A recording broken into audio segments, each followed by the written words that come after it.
This one is called Adam. In this dystopian future, two figures traverse across a desolate land. Elsewhere, convict number 227900, or Adam, wakes up strapped to a room filled with various machinery. Upon inspection of his surroundings, Adam desperately pulls himself away from his surroundings until the straps automatically detach from his mechanical shell, allowing him to descend to the floor. He breathes heavily as he looks at his body, tearing away the orange material that barely covers his metal arms. As he crawls on the ground and he sees his reflection on the floor, discovering his face for the first time since awakening. Horrified, Adam tries to remove the face portion of his body, continuously pulling and smacking it away until he slams himself on the floor, leaving a crack across his face. Despite all his efforts, the face stays on. Adam's actions soon stop when an alarm blares, alerting him of the door opening. With no other option, he scrambles back to his feet and walks through the hallway to see the bright outdoors. Upon his exit, he sees many others like him, robots of the sort, with orange and blue suits or medals in their body, all embedded with screens on their chest that display their convict number and name. Everyone walks straight to an unknown destination, monitored by regular humans armed with guns and garbed in protective gear. When one robot trips on its steps, one tries to help them, but the guards shout at them to keep moving forward. Unsatisfied, the guard starts shooting at the ground as a warning, making some robots crouch. In defense to get away from the line of fire, one of them gets shot.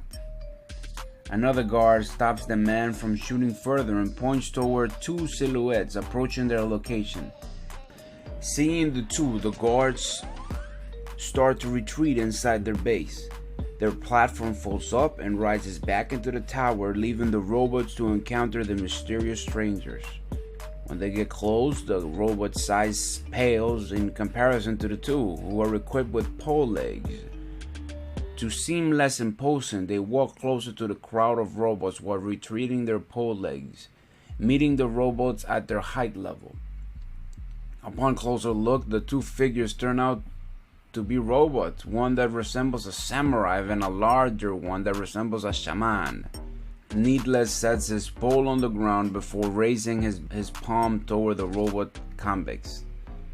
In a few seconds, the screen on their chest starts glitching. One by one, the screen turns off, removing the convict numbers on their chests when the two mysterious robots walk away. A robot bumps into Adam as it decides to follow the two. More of the robots follow in pursuit of freedom, so with one last look behind them, Adam also follows the crowd. As the robots follow them, they soon cross a burning wasteland. However, the weird circumstances damage the robots. Despite their mechanical shells, one robot with his parts mildly burned has his eye socket hanging from his face. Despite its efforts to continue walking along with the group, electric currents run along its body as it continues to malfunction. It grabs as if in pain until it collapses to the ground. Seeing his robot companion fall and unable to get up, Adam walks back to help. Upon noticing this interaction, Nidalus starts walking back to their spot. While other robots continue moving forward, ignoring their fallen comrade, Adam reaches for its hand and pulls it up. Despite Adam's efforts to help, however, he's unable to get the damaged robot back up. When Nidalus checks on their damaged companion, he notices that the robot has met its final stretch, no longer able to work. Thus, Nidalus walks away. No choice but to keep moving forward as well. Arriving at a hidden facility, the robots that guard the entrance greet Nidalus with a salute before the doors open for everyone, revealing a brightly lit entryway. Everyone follows, as an alert blares on the speakers in Mandarin. telling them to stand, wait for decontamination, then move forward. Once everyone is inside the dark facility, the robots all sit in different groups around flares of light. While there, Nidalos explains who or what they are. Nidalos reveals that they all used to live within a walled city of the consortium, but they were cut away from their human bodies and only their consciousness was transferred to their current robot shells. None of them have recollections of this, nor about their life in general, because the consortium wiped their minds. Nidalos continues that one felony conviction saves the lives of 10 citizens.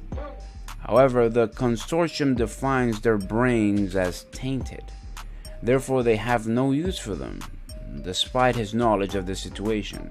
Nidalos points out that they have no idea why they're being kept alive and to what extent. All they know is that it has been this way for generations. Thus, when the robots were freed from their previous enclosures, Nidalos came to unlock them, thus the malfunction screens. Had he not unlocked them, they all would have continued to wander aimlessly until the robots' bodies' batteries fail and their brains suffocate. With that, Nidalos says he chose life for all of them because he will always choose life. Then, for those who are still ensnared in the illusions of the past, Nidalos points them toward a companion, the mirror, who is watching them from a window in another room.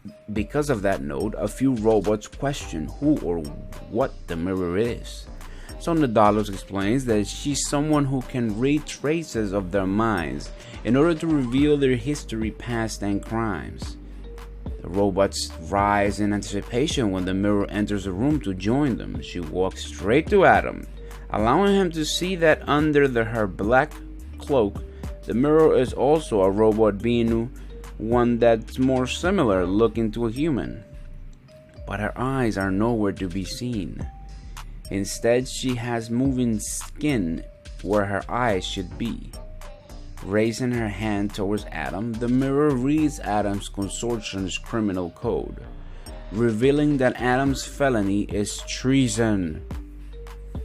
Adam is also guilty of terrorism upon committing an attack on the Takama walled city. His crimes against the consortium catch Nidalos' attention, so he stands up to walk toward Adam. Adam does nothing to deny or confirm these allegations as Nidalos stares at him with a curious gaze. Meanwhile, somewhere amidst dry lands is a walled habitat cared for by a small number of survivors. Beyond these walls is a miraculous patch of greenery. There, humans still in their actual bodies help around the agriculture while robots are tied to a crucifix with a banner of the tribe hanging above them. The tribe is spearheaded by a priest who walks toward the front of their location with 2 guards flanking him. There he meets a figure who bows to him. Unlike the priest and his followers, the woman wears protective gear, including a mask that gives her oxygen. When the priest tells Marion to look up, she momentarily flinches away from the bright sun. Still, the priest assures that she made the right decision of seeking his tribe for aid, for help. He asks for her name and she introduces herself as Marion, a weakened, alone woman with a face covered in bruises. Recognizing her name, the priest tells her that he was expecting her arrival because the news of Marion seeking his asylum reached him some time ago. The priest explains that he has a network of helpers, or a brotherhood, who have renounced the ways of men, and that many people who seek better lives would often flee to his tribe. He assumes that his brotherhood helped their journey, and Marion confirms. She explains in fascination that the people aren't wearing any mask, amazed that the devout are saved. As the priest assists Marion back on her feet, he asks what happened to her, so Marion explains that they encountered a ventilation problem in their tenement, leading to several of them getting sick. Her only brother Jacob was arrested for stealing medication for them, so he got expelled by the consortium. These events didn't help Marion because this led to her sickness getting worse. Until now, despite the oxygen mask, she coughs. With that, the priest points out that the consortium would only cure his sickness with more poison. He adds that the technology of their grandfathers destroyed the earth, yet the consortium continues to worship at its altar. While showing her around their sanctuary where they've escaped the terrible machinery, the priest tells Marion that they have a pure form of life in their tribe because they have perfected the ancient ways. Not only do they expel technology away from their safe space, but all of the people there abhor it. Thus, Marion confesses that she came to see the priest in his place because she has heard of people talking about him, or more specifically, the miracles that he's able to do. Hearing that, the priest picks up a large rock, asking her to cast away the technology of the consortium and renounce the ways of their current society. As he leads her to a bound robot, he adds that he wants Marion to swear that she will break the consortium's machines when the time comes, and that she will riot for the cause of purity. He convinces her to believe it's better to kill a man enslaved into a machine, those consciousness that has transferred to a robot body, rather than let them live and suffer. Along with that, the priest wants Marion to swear that she will believe in everything he says. After finishing his conditions, Marion grabs onto his arms, kneeling as she promises her devotion to him and that she believes in him. The priest doesn't look at Marion and instead tries to brush her hold of his arm. But Marion stands and continues to hold on to him. Thus, the priest tells Marion that her faith should be proven by actions, not just mere words. Hearing her name, the robot speaks up, calling out to Marion. Staring at the robot, Marion is speechless as the priest confirms the truth. This is her brother, Jacob, now turned into a robot by the consortium due to his crimes. However, Jacob can no longer use his voice synthesizer properly, as his words come out as glitchy noises.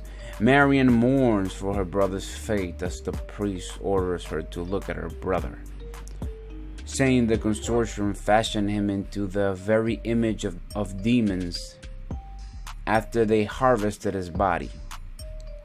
Afterward, the priest hands the rock to Marion softly, telling her to end Jacob's suffering. Marion takes a moment yet doesn't hesitate as she takes the rock with shaky hands and staggers close to Jacob. Desperation rules over her hesitation, so Marion raises the rock and slams it down to her brother's robot's head, dealing blow after blow despite Jacob's desperate pleas to make her stop. Marion soon gives the finishing blow, killing her brother completely as his robot body breaks. Marion also breaks down on the ground mourning her brother. After she follows through with her end of the bargain, the priest takes Marion's face, making her face him as he removes her mask. The priest announces himself as the purification of the blood and the body, and Marion's bruises slowly disappear at his healing touch. She cries in both happiness at her salvation and mourning. Now that he has given Marion what she wants, the priest tells her to go and discover peace within their sanctuary because she's safe here. The priest walks away and into a dark tunnel alone. Upon approaching a door, he raises his hand to open it, revealing room filled with technology. As he walks forward, his clothes fly off his body, including his skin. Piece by piece, his human appearance is peeled off, revealing his robot body. He approaches the machine at the center, gazing it up in worship. If you have received value in this video, you know what to do. Thank you for watching and thank you for listening.